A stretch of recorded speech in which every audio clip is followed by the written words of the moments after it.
Out of high school, he received Division I scholarship offers from Penn State, Iowa, and Northwestern. Now, a senior in college, he has broken records, swum at nationals, and just missed qualifying for the Olympic trials by 0.2 of a second. Peter Baumgarten is a student athlete at Calvin College. I looked at a school like Calvin and I saw a commitment to a lot of things that were important to me. I saw a commitment to athletics in all the teams. I saw a commitment to spiritual development. I saw a commitment to academics. Calvin's a great academic institution.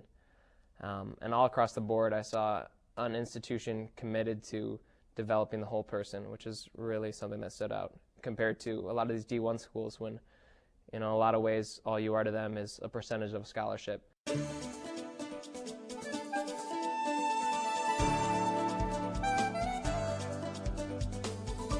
We want our teams to be exceptional. If we were shooting for mediocre or average, we wouldn't really have to worry about it very much because that's pretty easy. But we want our student athletes to have an exceptional experience here, and that means preparing them well.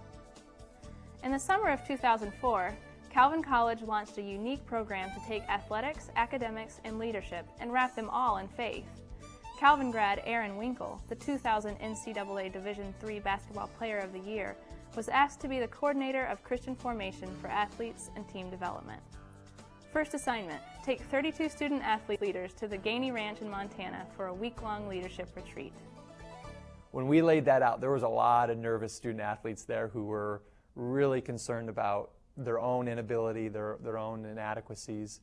And yet as the week went by, I think they really started to catch the vision. They really started to realize that it wasn't about what they were going to do, it was about what God was going to do through them. The week began with an inward focus. Through talks and solo experiences, each athlete focused on his or her own gifts and skills as a leader. The huge challenge for me was the solo experience. I, for the first time in my life, just could take time to focus on myself and what I wanted in life and where I saw myself and my personal goals. Christian Community says, I can't do it on my own. I need my brothers and sisters to do it with me.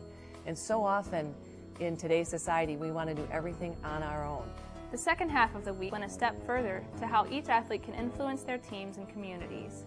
Playing games, doing team activities, and discussing potential situations helped the athletes rely on each other. One of the biggest and most important sessions to me was a time when we all sat around one night and talked about potential situations you deal with as a leader. Because I think the problem with a lot of leadership training, a lot of leadership books, I've read a lot of leadership books out there, and it's a lot of in theory, it's a lot of idealistic leadership. A week of struggle and growth brought continual challenges. They would have to step off the mountain peak and back to the real world to put into practice what they learned. Coming back, I've seen a lot of the teams, soccer, volleyball, swimming, basketball, that have gotten together and said, what are we going to be? Who are we going to be? How are we going to represent Calvin College? How are we going to use our gifts as athletes, as leaders, as people? And be on the same page to strive towards certain goals.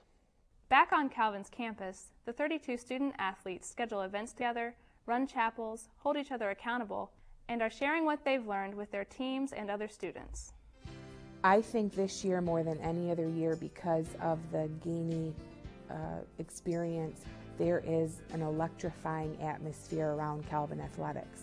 And when I can look into the crowd at a volleyball match and see a number of athletes from another sport cheering us on and saying hi and good luck and all of those kinds of things, it really makes you feel like we're in this together. Coaches aren't the only people seeing the benefits from the Gainey experience.